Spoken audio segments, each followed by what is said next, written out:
Assalamualaikum warahmatullahi wabarakatuh. Kami dari PTMU ingin menjelaskan tentang jurnal penutup pengantar akuntansi.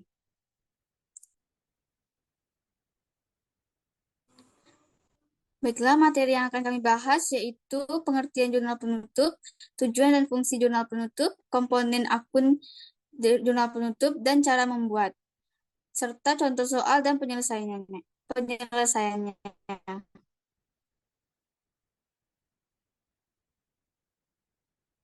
Sebelum kami masuk ke materi, izinkanlah kami untuk memperkenalkan diri dan dosen pembina kami, yaitu yang terhormat Ibu Ana Fitriana SLMM, dan saya sendiri Dea Afila Putri sebagai moderator dan pemateri. Putri Amanda sebagai pemateri. Saya Dewi Tarananggraini sebagai pemateri. Saya Kemal Amani sebagai pemateri. Saya Novan Haryadi sebagai pemateri.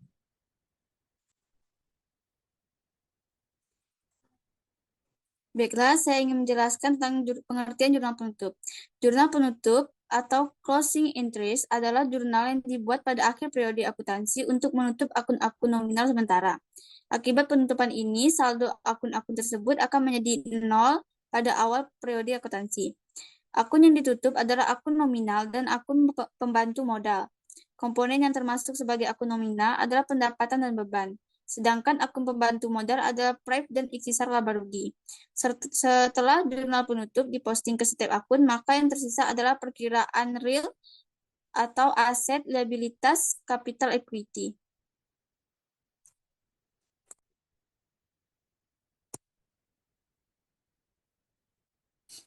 Tujuan dan fungsi jurnal penutup yaitu yang pertama, menutup saldo yang terdapat pada semua perkiraan sementara sehingga perkiraan tersebut menjadi nol. Yang kedua, menyajikan neraca awal periode berikutnya setelah dilakukan penutupan buku. Yang ketiga, memisahkan transaksi jurnal pendapatan dan beban-beban agar tidak bercampur dengan jumlah nominal dari pendapatan dan beban pada tahun selanjutnya.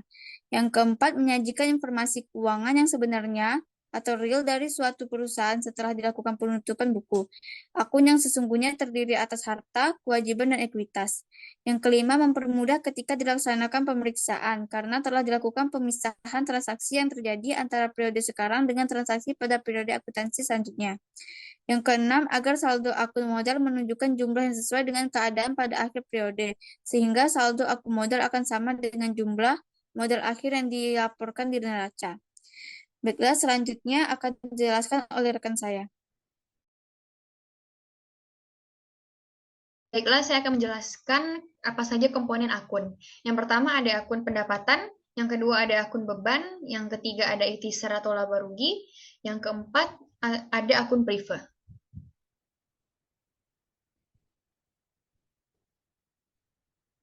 Baiklah, saya akan menjelaskan apa itu akun pendapatan.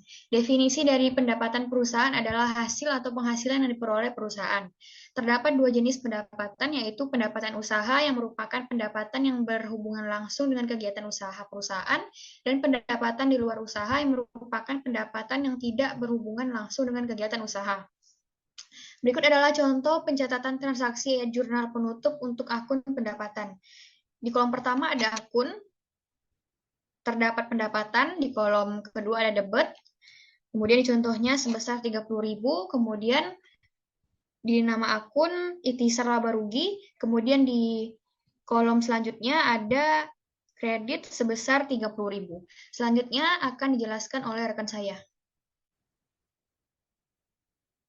Selanjutnya pada akun beban, pengertian beban sendiri adalah pengorbanan yang terjadi selama melakukan kegiatan usaha untuk memperoleh pendapatan.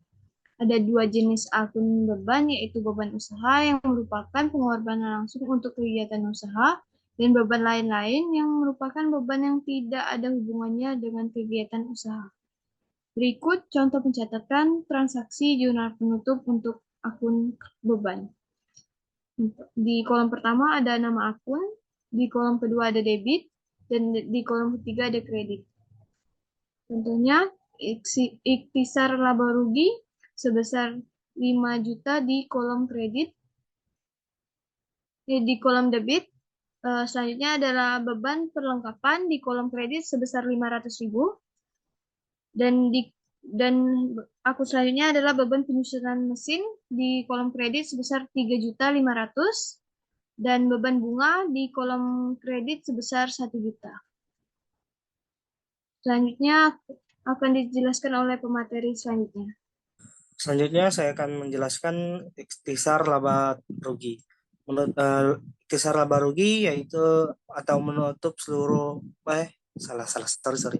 Menutup seluruh akun ikhtisar laba rugi dengan cara memindahkan saldo ikhtisar laba rugi ke akun modal. Di sini ada dua kondisi yang bisa terjadi.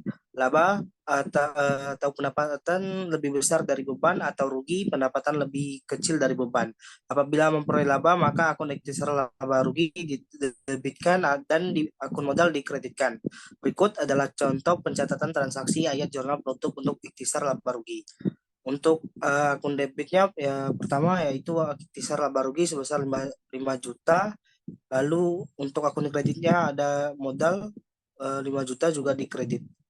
Masih di ikhtisar laba rugi dan apabila rugi maka akun modal didebitkan dan ikhtisar laba rugi dikreditkan seperti contoh transaksi modal didebitkan sebesar 5 juta lalu ikhtisar laba rugi dikreditkan sebesar 5 juta. Selanjutnya akan dijelaskan oleh Oke, selanjutnya saya akan menjelaskan akun Twice. Akun Twice mencatat pengeluaran pribadi pemilik usaha dan biasanya hanya terjadi pada perusahaan berskala kecil. Pengeluaran tersebut tetap harus dicatat dalam bentuk Twice, baik itu dalam buku besar atau jurnal penutup, karena akan mempengaruhi posisi modal. Akun Twice bisa dipasangkan dengan modal. Maksudnya pengeluaran Twice dikategorikan sebagai penarikan modal pribadi pemilik. Seperti berikut, yaitu pada kolom akun ada modal dengan jumlah debit sebesar 15 juta, lalu di kolom akun ada Twice dengan jumlah kredit sebesar 15 juta. Next.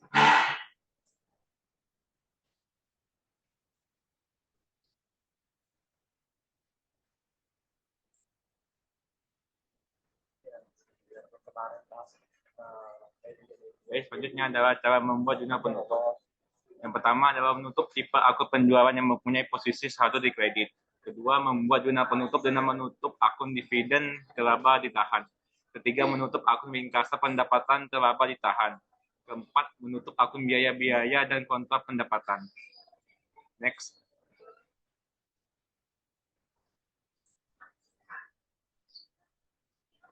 Berikut adalah contoh soal dan penyelesaiannya. Next.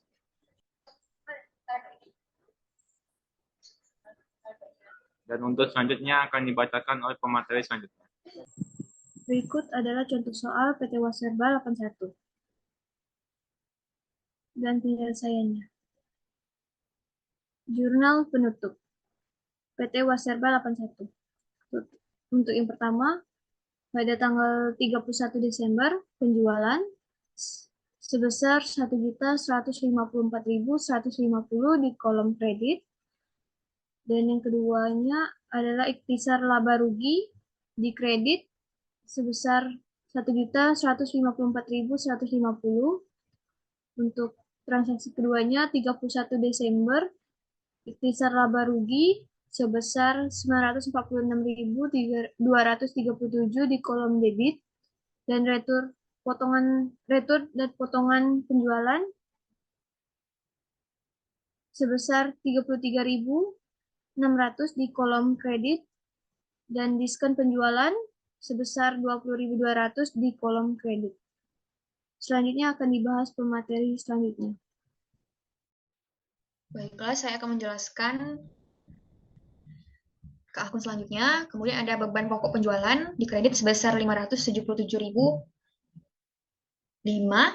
Kemudian beban gaji penjualan sebesar 120.400 di kolom kredit. Kemudian beban sewa sebesar 30.300 di kolom kredit. Kemudian beban depresiasi peralatan toko sebesar 18.900 di kolom kredit. Kemudian beban perlengkapan toko sebesar 3.100 di kolom kredit. Kemudian beban kirim penjualan sebesar 10.100 di kolom kredit. Kemudian beban listrik, air, telepon toko sebesar 14.565 di kolom kredit. Kemudian beban penjualan lain-lain sebesar 4.200 di kolom kredit. Kemudian beban gaji administrasi sebesar 56.200 di kolom kredit. Kemudian beban iklan sebesar 29.600 di kolom kredit. Kemudian untuk akun selanjutnya akan dijelaskan oleh rekan saya.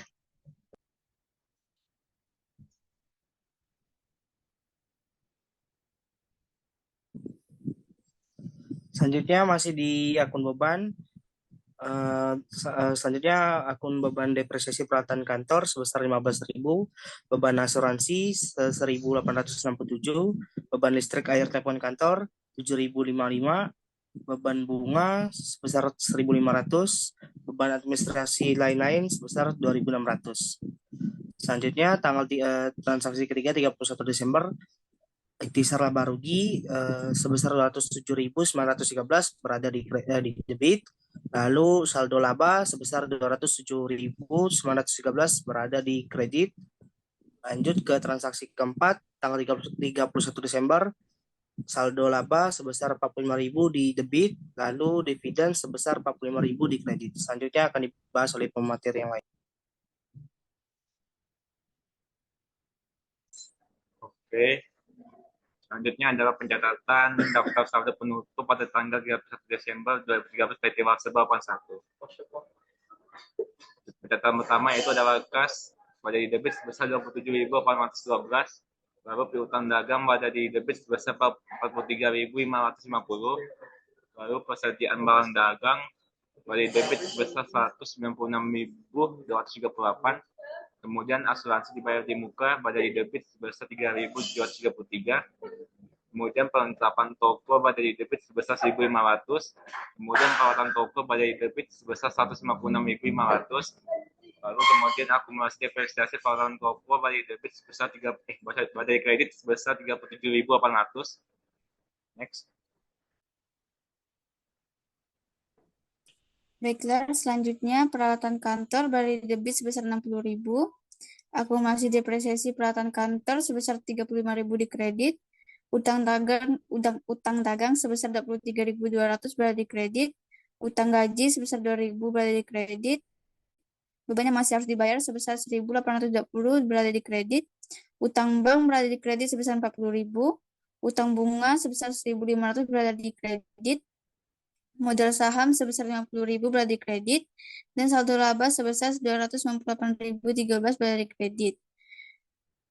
Maka total seluruhnya yang berada di debit sebesar 489.333 dan berada di kredit sebesar 489.333. Maka dapat dikatakan balance. Selanjutnya kami mendapatkan referensi dari praktikum pengantar akuntansi karya Monalisa Selfie 2017 dan dari website Jurnal ID.